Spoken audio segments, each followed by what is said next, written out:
রামপুর নামে এক গ্রামে মাধব ও তার স্ত্রী থাকত। মাধব অন্যের জমিতে লাঙল দিয়ে যা অর্থ পেত তাই দিয়েই তাদের সারা বছর কোনো মতে চলত। অত্যন্ত গরিব হলেও তাদের বিশেষ কোনো দুঃখ ছিল না।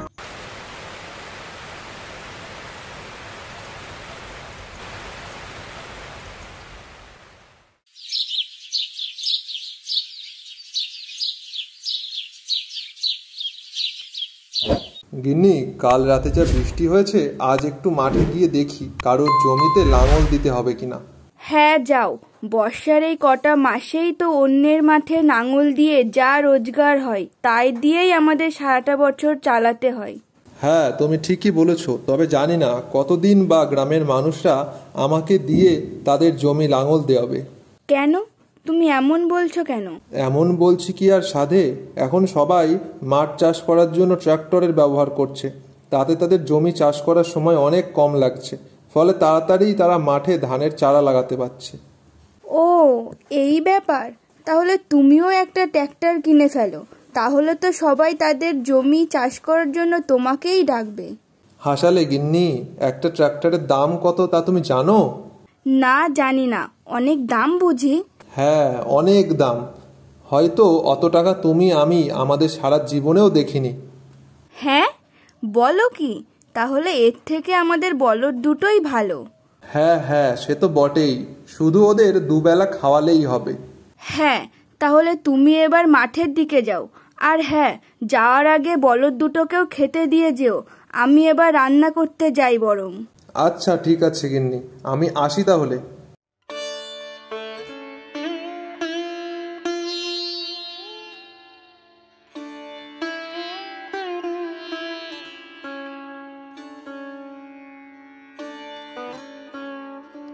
নে বাবারা, ভালো করে খেয়ে নে তোরা।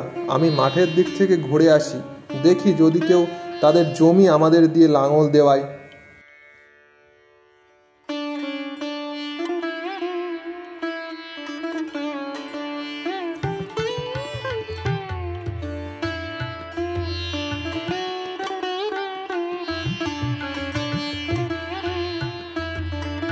এই তো মাধুরা, আমি এখনই তোমার বাড়িতেই যাচ্ছিলাম। কেন, হঠাৎ আমার বাড়ি কেন? আরে, আমার জমিটা লাঙল দেওয়ার কথা তোমাকে বলার জন্য। ও, এ তো ভালো কথা। তা তোমার জমিটা তাহলে আমি আজই লাঙল দিয়ে দিচ্ছি। না না মাধবদা, আগে তুমি আমার জমিটা লাঙল দিয়ে নাও, তারপর ওরটা দিও। না না দাদা, আমি তোমাকে আগে বলেছি, তাই আমার জমিটাই আগে লাঙল দিতে হবে। মাধবদা, আমি ওর থেকে টাকা না হয় বেশি দেব তোমাকে, তুমি আগে আমার জমিটা চষে দাও। না না মাধবদা, তুমি চিন্তা করো না, আমি তোমাকে ওর থেকে বেশি টাকাই দেব। নাও নাও, এখন চলো তো, তোমার বাড়ি থেকে বলদ দুটো নিয়ে এসে আমার জমিটাতে লাঙল দিয়ে দাও। আচ্ছা আচ্ছা, ঠিক আছে, আমি তোমাদের দুজনের জমিতেই লাঙল দিয়ে দেব। এখন আর নিজেদের মধ্যে অত ঝগড়া করো না তো বাপু। ঠিক আছে দাদা, তুমি তাহলে ওর জমিটা লাঙল দেওয়ার পর আমার জমিটা লাঙল দিয়ে দিও।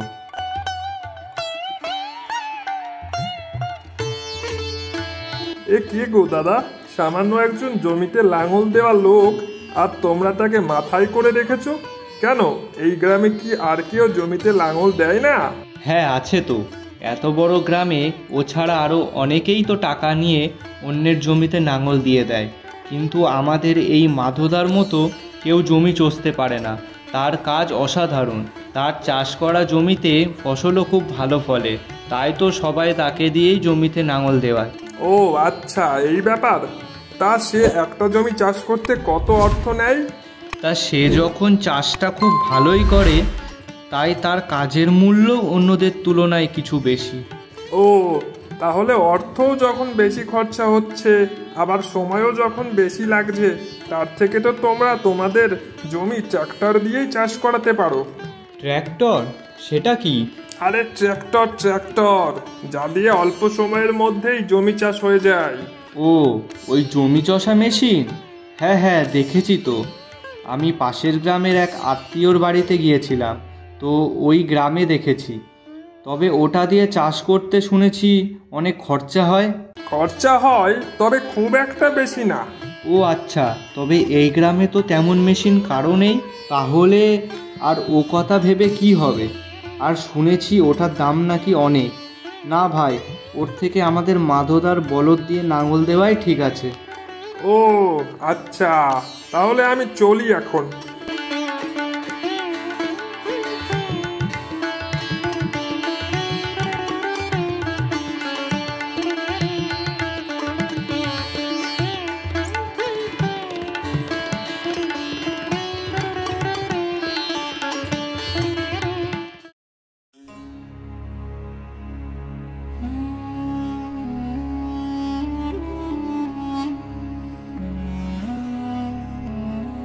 হিরে নিতাই, এত দেরি করে কাজে এলে হবে? তুই থাকতেও যদি তোর গিন্নিমাকে বাড়ির সমস্ত কাজ করতে হয়, তবে তোকে কাজে রেখে আমার লাভটা কি? ক্ষমা করবেন মালিক, আমার ভুল হয়ে গেছে। আমি আর কখনো দেরি করব না। আচ্ছা ঠিক আছে, আমার মনটা আজ বড্ড ভালো আছে, তাই আর তোকে বেশি কিছু বললাম না। তাই বুঝি বাবু? তা আজ বুঝি কোনো বিশেষ দিন? হ্যাঁ, বিশেষ দিন তো বটেই। আমার ব্যবসায় প্রচুর লাভ হয়েছে, আর সেই সব লাভের অর্থ আজ আমি হাতে পেয়েছি। আহা, সে কথা ভাবলেই না মনের ভিতরটা কেমন নেচে নেচে ওঠে। আচ্ছা, তা তো খুব খুশির কথা। তা আজ তাহলে ভালো কিছু রান্না করি, কি বলে? হ্যাঁ হ্যাঁ, নিশ্চয় নিশ্চয়। তবে সেই সঙ্গে আর একটা চিন্তাও আমার মাথার মধ্যে ঘুরপাক খাচ্ছে। কি চিন্তা বাবু?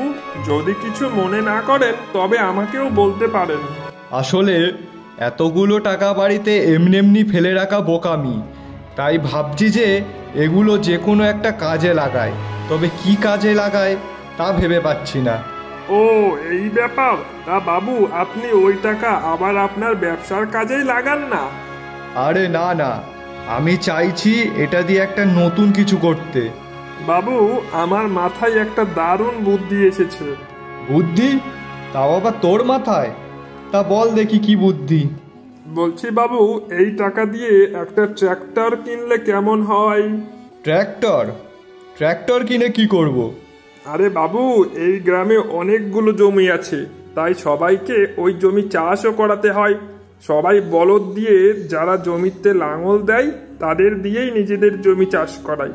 তো এখন যদি আপনি একটা ট্র্যাক্টর কেনেন, তবে সকলে সেই ট্র্যাক্টর দিয়েই নিজের জমি চাষ করাবে। তা এতে পয়সা করি ভালো রোজগার হবে তো? হ্যাঁ হ্যাঁ মালিক, হবে। তবে আপনাকে খুব তাড়াতাড়ি ট্র্যাক্টর কিনতে হবে।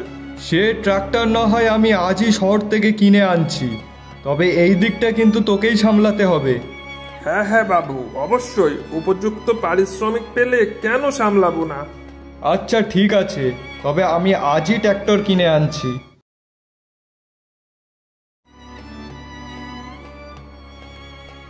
নিতাই, তোর কথা মতো ট্র্যাক্টরটা তো আমি কিনেই ফেললাম। এবার তাহলে তুই ট্র্যাক্টরটা নিয়ে কাজ শুরু কর। হ্যাঁ হ্যাঁ, ঠিক আছে কর্তা। আমি আজই মাঠে গিয়ে কথা বলে আসছি, কার কার জমি চষতে হবে সব দেখে আসছি। আচ্ছা ঠিক আছে, তুই যা তাহলে। কিন্তু নিতাই, তুই তো ট্র্যাক্টর চালাতে জানিস না, তবে কে চালাবে ট্র্যাক্টর? আরে কর্তা, ও নিয়ে আপনি চিন্তা করবেন না। আমি গ্রামের একজনকে ট্র্যাক্টর চালানোর জন্য ঠিক করে রেখেছি। ও আগে অন্য গ্রামের ট্র্যাক্টর চালাতো। ও আচ্ছা আচ্ছা, ঠিক আছে। তুই তাহলে এখনই মাঠে চলে যা। ঠিক আছে কর্তা বাবু, আমি এলাম তবে এখন। কাজ ঠিক হয়ে গেলে ট্র্যাক্টরটা নিয়ে যাব, কেমন?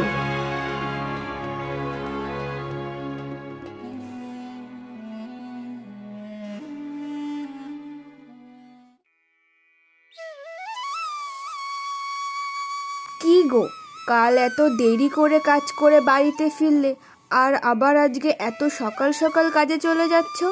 হ্যাঁ গিন্নি, কি আর করবো বলো। আজ আবার একজনের জমিতে লাঙল দিতে হবে, যে সে সেই কাল থেকে বলে রেখেছে। আর তুমি তো জানোই, সারা বছরে এই কটা দিনই তো একটু কাজের চাপ থাকে, বলেই তো সারাটা বছর আমাদের কোনো রকমে চলে যায়। হ্যাঁ, সে তো জানি, তবুও নিজের শরীরের দিকটা তো দেখতে হবে নাকি? একবার অসুস্থ হয়ে পড়লে আর চিকিৎসা করার টাকাও যে আমাদের নেই।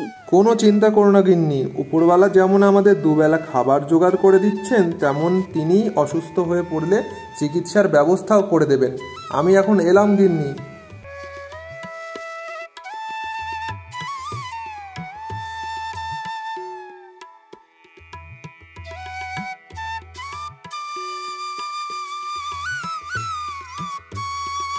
না না, তুমি যা অর্থ চাইছো সেই অর্থ দিয়ে আমি জমি চাষ করতে পারবো না। আরে দাদা, অর্থ তো একটু বেশি লাগবেই, কিন্তু তোমাকে এটাও তো বুঝতে হবে যে কত কম সময়ের মধ্যে তোমার অত বড় জমি আমার ট্রাক্টর দিয়ে চষা হয়ে যাবে বলো তো। আর কেউ কি পারবে অত তাড়াতাড়ি তোমার জমি চষতে? পারবে না, পারবে না। তার থেকে তুমি আমাকে দিয়েই তোমার জমিটা চাষ করে নাও। সে তো ঠিক আছে, কিন্তু তোমার অর্থের পরিমাণটা অনেক বেশি।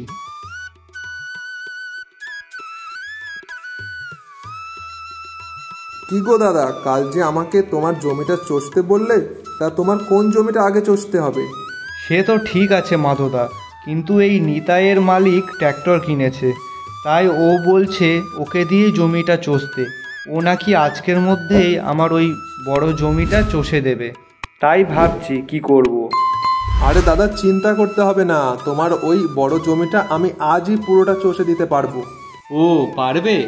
তাহলে তো আর কোনো কথাই নেই। চলো তাহলে তুমি আমার সঙ্গে।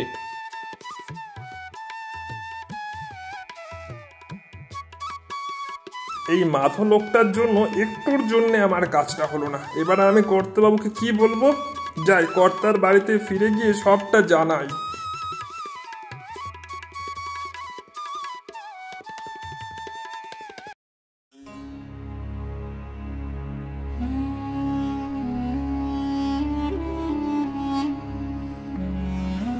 কি রে নিতাই, আজ তাহলে কটা জমির চাষের কাজ পেলি? একটাও না। কি একটাও না মানে? তুই যে বলছিলি এই গ্রামের সবাই আমার ট্র্যাক্টর দিয়ে তাদের জমি চাষ করবে, তাহলে? হ্যাঁ মালিক, তাই তো করার কথা ছিল, কিন্তু কি কিন্তু কি? আপনার ট্রাক্টর দিয়ে সকলের জমি চাষ করানোর কথা ছিল, কিন্তু সবাই ওই মাধোকে দিয়েই তাদের জমি চাষ করাচ্ছে। কেন, তার কাছেও কি ট্র্যাক্টর আছে? তবে তুই যে বললি এই গ্রামে আর কোনো ট্র্যাক্টর নেই। হ্যাঁ, নেই তো। মাধো তো তার দুটো বলদ দিয়ে জমি চাষ করে। কি বলদ দিয়ে চাষ করে? আর লোকও ওকে দিয়েই চাষ করায়? হ্যাঁ মালিক, আর আমার মনে হয় যতদিন ও চাষ করবে ততদিন আর কেউ আমাদের ট্র্যাক্টর দিয়ে চাষ করাবে না। না না, এ হতে পারে না। আমার এত টাকা খরচা করে কেনা ট্র্যাক্টর এভাবে পড়ে থেকে থেকে নষ্ট হয়ে যেতে পারে না, কিছুতেই না।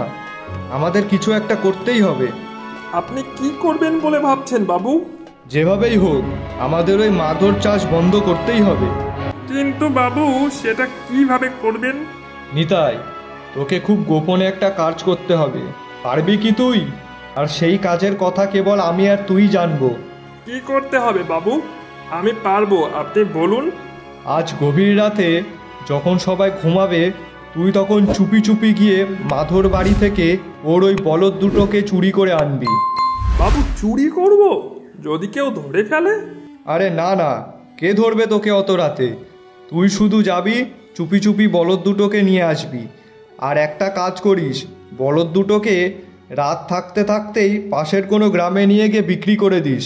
বিক্রি করে যা অর্থ পাবি সবটাই তুই নিস। কি এবার পারবি তো? সব অর্থ আমিই নেব? ঠিক আছে, ঠিক আছে মালিক, এবার আমি ঠিক পারবো।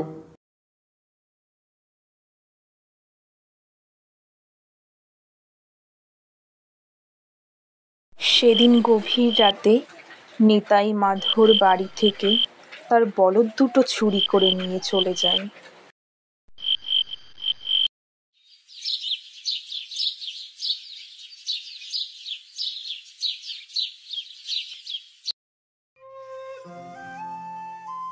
মানুষটার বড্ড খাটাখাটনি হয়ে যাচ্ছে, থাক আর একটু ঘুমাক।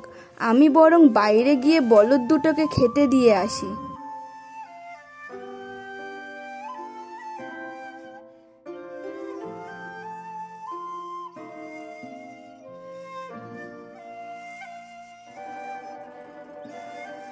এ কি, বলদ দুটো কোথায় গেল?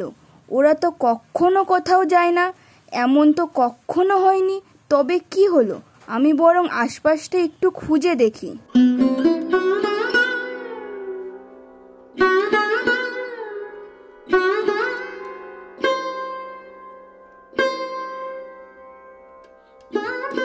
কি গো গিন্নি, আজ এত বেলা হয়ে গেল আর তুমি আমাকে ডাকলে না?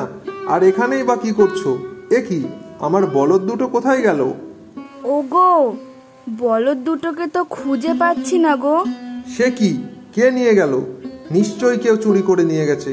হায় হায়, এ আমাদের কি সর্বনাশ হয়ে গেল। এরপর কয়েকদিন কেটে গেল। এখন গ্রামের সব জমি নিতাই তার ট্রাক্টর দিয়েই চষে, আর ওদিকে মাধবের কোনো মতে সংসার চলে। কি গো, এভাবে চলতে থাকলে যে আমাদের এরপর না খেয়ে মরতে হবে। কি আর করা যাবে গিন্নি, এই গ্রামে তেমন কোনো কাজ নেই।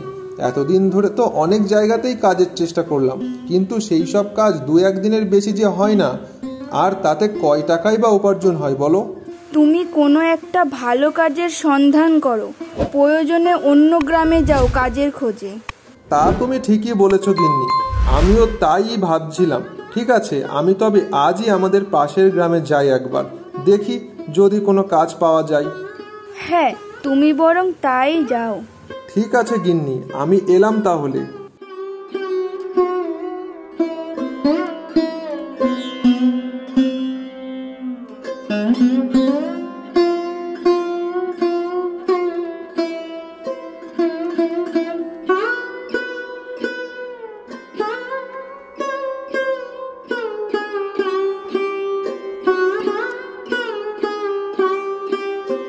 আরে আরে, এ দুটো তো আমারই বলদ, আমারই সেই চুরি হয়ে যাওয়া বলদ।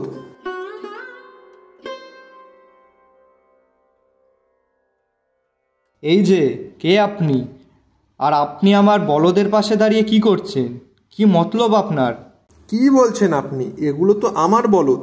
আহা, আমার বাড়ির আবদার? এই দুটো নাকি ওনার বলদ। আমি অর্থ দিয়ে হাট থেকে কিনে আনলাম, আর বলদ দুটো নাকি ওনার হয়ে গেল। বাহ! কি বলছেন? কিনেছেন মানে? এই বলদ দুটো আমার বাড়ি থেকে চুরি হয়ে গিয়েছিল। চুরি হয়েছিল মানে? আপনি কি বলতে চাইছেন? আপনি কি আমাকে চোর বলছেন?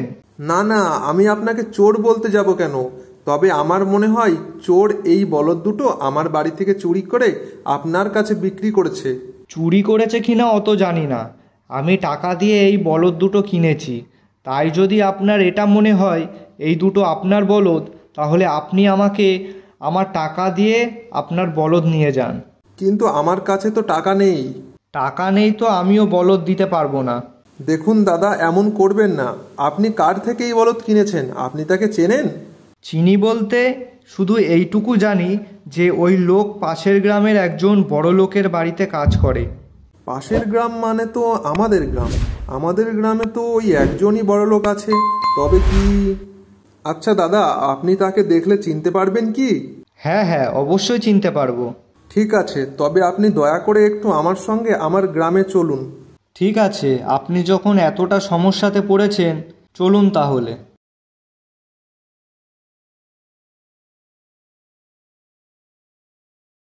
নিতাই, ওহে নিতাই, বাড়িতে আছো নাকি? একটু বাইরে এসো। এটি তো তোমরা এখানে? হ্যাঁ হ্যাঁ, এর কাছ থেকেই তো আমি বলদ দুটো কিনেছিলাম। নিতাই, তুই আমার বলদ চুরি করে এনার কাছে বিক্রি করেছিস? না না, আমি কোনো চুরি করিনি। উনি মিথ্যে কথা বলছেন। কি? আমি মিথ্যে কথা বলছি? দাঁড়াও, আমি আমার গ্রাম থেকে সব লোকজন নিয়ে আসি, তারপর সব বোঝা যাবে কে মিথ্যে কথা বলছে। না না দাদা, দয়া করে লোকজন ডাকবেন না। আমার ভুল হয়ে গেছে। আমি স্বীকার করছি যে আমি মাধুর বাড়ি থেকে বলদ দুটো রাতের অন্ধকারে চুরি করে পাশের গ্রামে গিয়ে বিক্রি করে এসেছি। তবে এই কাজ আমি একা করিনি, আমাকে দিয়ে আমার মালিক এই কাজ করিয়েছেন। তোর মালিক তোকে দিয়ে এই কাজ করিয়েছে? কিন্তু কেন? আমি তো তার কোনো ক্ষতি করিনি কখনো। তোমার ওই বলদ দিয়ে মাছ চাষ করার জন্য কেউ আর আমার মালিকের ট্র্যাক্টর দিয়ে তাদের জমি চাষ করাচ্ছিল না, তাই তো তিনি আমাকে দিয়ে এই কাজ করিয়েছেন। তাই বুঝি? চল তাহলে আমার সঙ্গে তোর কর্তার বাড়িতে।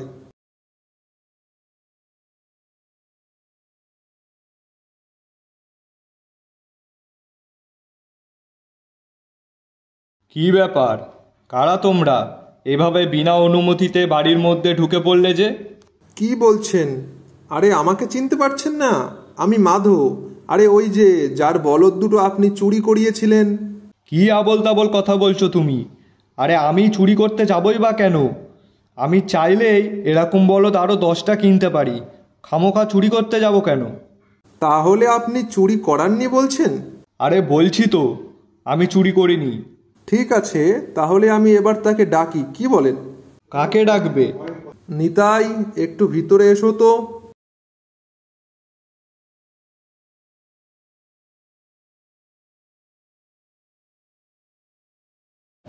নিতাই, তুই এদের সঙ্গে কি করছিস?